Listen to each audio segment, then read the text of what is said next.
రాష్ట్ర కార్మిక శాఖ మంత్రి గుమ్మనూరు జయరాంకి పార్టీ టికెట్ ఇవ్వకుండా అవమానించడమే కాకుండా, కొత్తగా వచ్చినటువంటి పార్టీ ఇన్ఛార్జ్ విరూపాక్షి మాకు చేసిన అవమానం భరించలేక పార్టీ జిల్లా పెద్దలు రామయ్య, పార్టీ పరిశీలకుడు రామసుబ్బారెడ్డి ఈ నియోజకవర్గంలో పార్టీని సర్వనాశనం చేయడానికి పూనుకున్నారని మనస్తాపానికి గురై ఈరోజు వైఎస్ఆర్సీపీకి రాజీనామా చేశారు.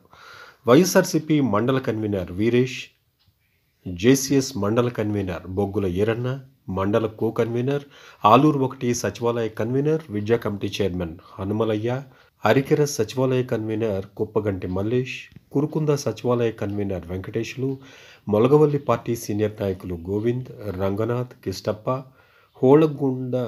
హోళగుంద వైఎస్ఆర్సీపీ మండల కో కన్వీనర్ బీరప్ప, హాలహర్వి మండలం గూళ్యం సచివాలయ కన్వీనర్ పార్టీ సీనియర్ నాయకులు దుబ్బలింగ, నెట్రావటి పార్టీ సీనియర్ నాయకులు లింగప్ప, సహదేవుడు, ఆలూరు వార్డు మెంబర్ శ్రీనివాసులు తదితరులు వైఎస్ఆర్సీపీ పార్టీకి రాజీనామా చేశారు.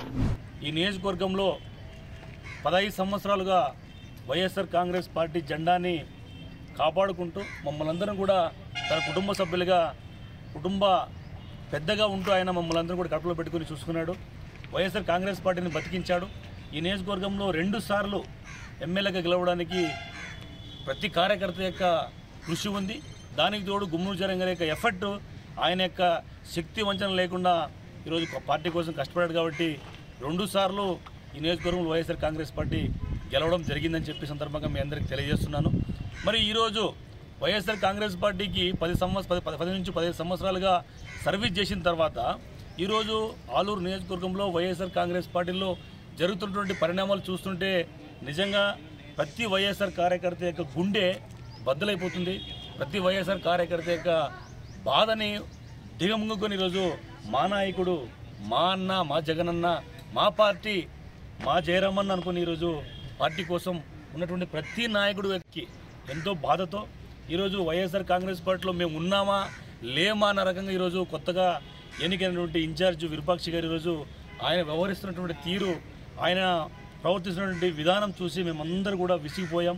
ఎంతో బాధతో ఆవేదనతో ఈరోజు వైఎస్ఆర్ కాంగ్రెస్ పార్టీలో మేము ఉండి కూడా వృధా ఈరోజు ఏ కార్యక్రమానికి మమ్మల్ని పిలవడం లేదు, ఏ ప్రోగ్రామ్ ఉన్నా కూడా వాళ్ళు మమ్మల్ని సంప్రదించడం. ఎందుకంటే వైఎస్ఆర్ కాంగ్రెస్ పార్టీలో గుమ్మనూరు జయరాం గారి వర్గం లేదా గుమ్మనూరు జయరాం గారికి విధేయతగా ఉన్నామంటేనే ఒక అండరని వారిగా ఈరోజు చూసేటువంటి పరిస్థితి ఈరోజు. ఎందుకంటే మేము గత ఇన్ఛార్జిగా 2 నెలలు అయింది. 2 నెలల నుంచి చూస్తున్నాము ఆయన కార్యక్రమాలన్నీ కూడా బడుగు బలహీన వర్గాలకు వ్యతిరేకంగానే ఉన్నాయి.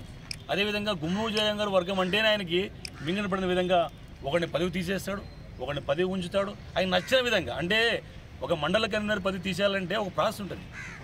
ఆయన ఒక తీర్మానం చేసి జిల్లా కమిటీ పంపాలా, జిల్లా కమిటీ నుంచి రాష్ట్ర కమిటీ పంపాలా, రాష్ట్ర కమిటీ వాళ్ళు తొలగించాలా. ఈయనంటికి ఈయన వచ్చి ప్రెస్ మీట్ పెట్టి ఈరోజు తొలగిస్తానని చెప్పి అంటున్నారు. అంటే ఒక మండల కన్వీనరే కాదు, రకరకాల హోదాలో ఉన్న వ్యక్తులందరూ కూడా ఈరోజు అనేక అవమానాలు గురి చేస్తున్నారు, అనేక ఇబ్బందులు గురి చేస్తున్నారు. అయినా ఈ ఇబ్బందులను తట్టుకుని ఈ 2 నెలలు కూడా ఎట్లే పార్టీలో ఉన్నాం. ఎందుకు ఉన్నామంటే ఎవడన్నా జిల్లా పెద్దడు వచ్చి మాట్లాడతాడనుకున్నాం. జిల్లా పెద్దలు, జిల్లా అధ్యక్షులు బీవై రామయ్య గారు రోజు ఆలూరుకు వస్తున్నాడు. ఆయన ప్రత్యేకమైనటువంటి దృష్టి, ఎందుకంటే ఆయనకు మరి ఇంకా ఏం జరిగిందో ఆయనకి ఏం ఆశ ఉందో తెలియదు. కానీ జిల్లా అధ్యక్షులు వస్తున్నారు, పార్టీ పరిశీలకుడు రామసుబ్బారెడ్డి గారు రోజు ఆలూరుకు వస్తున్నారు.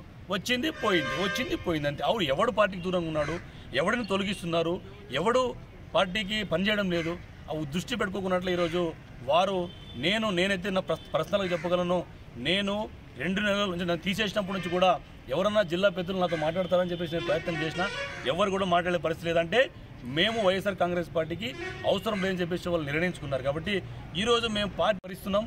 ఈ యొక్క అవమానాన్ని తట్టుకోలేక ఈరోజు మేమంతా కూడా బయటకు వచ్చి వైఎస్ఆర్ కాంగ్రెస్ పార్టీకి ముక్తఖండంతో మేమందరూ కూడా రాజీనామాకి సిద్ధమైనని చెప్పి సందర్భంగా మీకు తెలియజేస్తున్నాము. దయచేసి జగనన్న గారు చేతులెత్తి దండం పెట్టి మీకు మొక్కుతున్నాను. ఈ నియోజకవర్గంలో పార్టీ బతకాలంటే, ఈ నియోజకవర్గంలో పార్టీ జెండా రేపరేపలాడాలంటే గుమ్మనూరు జయరాం గారి బలమైన నాయకత్వం కావాలా. అలాంటి బలమైన నాయకత్వాన్ని పోగొట్టుకునే ప్రయత్నం మీరు చేస్తున్నారని చెప్పేసి మాకు అనిపిస్తూ ఉంది. అంత సేమ్ టైం ఈరోజు పార్టీ కోసం పనిచేసి పార్టీ కోసమే ప్రాణాలు ఇచ్చినటువంటి మా నాయకులు ఎంతో ఉన్నారు. వీళ్ళందరూ కూడా నీకు పార్టీ కోసం త్యాగం చేసిన వాళ్ళే, ఆర్థికంగా కానీ అవసరమైతే కేసులు కానీ భరించినారు.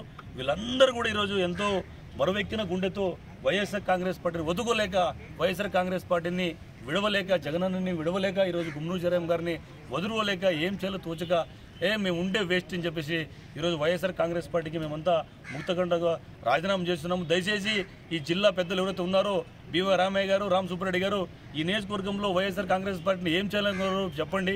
మీరు ఇచ్చే తప్పుడు రిపోర్ట్లు, మీరు ఇచ్చే తప్పుడు దీని ద్వారా జగనన్న గారికి ఈ నియోజకవర్గంలో పార్టీ పరిస్థితి అర్థం కావట్లేదు. కాబట్టి దయచేసి దండం పెట్టి చెప్తున్నా, ఈ నియోజకవర్గంలో వైఎస్ఆర్ కాంగ్రెస్ పార్టీకి ఎవరైతే కష్టపడి పనిచేస్తారో వాళ్ళకి విలువలేదు. కాబట్టి మేము విలువలేని చోట ఉండలేము. ఖచ్చితంగా వైఎస్ఆర్ కాంగ్రెస్ పార్టీ ఈ నియోజకవర్గంలో ఖచ్చితంగా బలహీన పడిందని చెప్పేసి మేము అనుకుంటున్నాం. కాబట్టి మేము ఖచ్చితంగా వైఎస్ఆర్ కాంగ్రెస్ పార్టీ బలపడాలనుకున్నాం, కానీ బలహీన పడుతుంది. దీన్ని ఎవరు కూడా మార్చలేని పరిస్థితులు ఉన్నారు. కాబట్టి మేము కూడా పార్టీలో ఉండి ఏం చేయలేము. కాబట్టి అందుకే వైఎస్ఆర్ కాంగ్రెస్ పార్టీకి ఈరోజు మేము రాజీనామా చేస్తున్నాం. అదేవిధంగా గుమ్మనూరు జయరాం గారిని కూడా పార్టీలో అనేక అవమానాలు గురి చేస్తున్నారు. ఆ అవమానాలు కూడా మేము తట్టుకోలేక ఈరోజు ఈ పార్టీకి మేము ఉండి కూడా వేస్ట్ అని చెప్పేసి ఈరోజు మేము వైఎస్ఆర్ కాంగ్రెస్ పార్టీకి రాజీనామా చేస్తున్నామని చెప్పి సరైన స్థానం లేదు, ఆయనకు అవమానం జరుగుతుంది. కాబట్టి అవమానం తట్టుకోలేక మా అందరికి కూడా అవమానం జరుగుతుంది. కాబట్టి మమ్మల్ని కూడా ఈ అవమానాన్ని మేము భరించలేక ఈరోజు పార్టీకి మేము స్వచ్ఛందంగా రాజీనామా చేస్తాం. మంత్రి గారు ఆదేశాల మేరకే రాజీనామా చేస్తున్నారా? ఇంపాసిబుల్. మంత్రి గారు చెప్తే ఏ రోజు చేసేవాళ్ళు కదా, ఈరోజు వరకు ఎందుకు టికెట్ లేని రోజు రాజీనామా చేసేవాళ్ళు కదా. ఈ 2 నెలలు వెయిట్ చేసాం. పార్టీ అభివృద్ధి అవుతుందా, పార్టీ అభివృద్ధి అవుతుంది, పార్టీకి మేము పని చేద్దాం అనుకున్నాము. పని చేసి పిలిచేవాళ్ళు లేడు కదా మమ్మల్ని. అరే వచ్చి పని చేయండి అని చెప్పేవాళ్ళు లేడు. ఇంకా అలాంటి ఉంటే పార్టీలో ఉండి ఏం లాభము? పార్టీ ఇన్ఛార్జిగా ప్రకటించినప్పుడు విరూపాక్ష గారిని పోయి మీరు కలవలేదని చెప్పేసి, ఎటువంటి మెసేజ్ కూడా కంగ్రాచులేషన్ అని కూడా చెప్పలేదని చెప్పేసి ఆయన మీడియా ముఖంగా తెలిపారు. దానిపైన అన్న వైఎస్ఆర్ ఇప్పుడు ఇన్ఛార్జ్గా ఆయన వచ్చాడు. వచ్చిన తర్వాత ఒక మనిషితో 15 సంవత్సరాలు జర్నీ చేసాం. గుమ్మూరు జయరాం అనే వ్యక్తితో 15 సంవత్సరాలు ఉన్నాం. ఒక మనిషితో 15 సంవత్సరాలు ఉన్నప్పుడు విలువలు విశ్వసనీయత ఏం వద్దా? ఒక మనిషిని వదిలేసి టక్కన వెళ్ళిపోమంటారా? అలాంటి రాజకీయం అయితే నాకు రాజకీయం వద్దు. విలువలు విశ్వసనీయతతో కూడిన రాజకీయాలు చేయమని మా జగన్ చెప్పాడు, మా జయరాం అని చెప్పాడు. ఆ విలువలకు విశ్వాసం కట్టుబడి ఉన్నాము. ఒక మనిషి దగ్గర మేము 15 సంవత్సరాలు ఉన్నాము. కొత్తగా ఆయన అయినటువంటి ఇన్ఛార్జ్కి ఆయన మమ్మల్ని సంప్రదించలేదు. నేను ఇన్ఛార్జ్కి వచ్చినప్పుడు నా సహకరించని చెప్పింది కూడా లేదు. మేము కాంగ్రెస్ చెప్పలేదని పార్టీ పోయి తీసేస్తే ఇంతకంటే ఘోరం ఏముంటుంది? చాలా సార్లు మీకు కాల్ చేశారు, ఎత్తలేదని టాక్. మీకు కాల్ చేసినారంట 5-6 సార్లు చేస్తే కూడా ఎవరైనా కాల్ చేయలేదు. ఇది అబద్ధము. నేను చెప్పాను కదా, మీ మీడియా వీడియో చెప్పాను. నన్ను ఆయన కాల్ చేసినట్టు చూపిస్తే గుండు కొడుచుకుంటా. ఆ మాటకి ఇప్పటికీ నేను స్టాండే ఉన్నాను. మీరు మండలానికి కన్వీనరు, అతను తాలూకాకి కన్వీనరు. ఆ హోదాను తగ్గించుకొని నీ దగ్గరకు వచ్చి నేను అడగలనా అతను అడగ? ఎందుకు అడుగుతారు? నా ఫోన్స్ లేవా, మొబైల్ ఫోన్స్ లేవా, నా నంబర్ లేదా? నంబర్ పక్కన అడిగి చూసుకోవచ్చు కదా.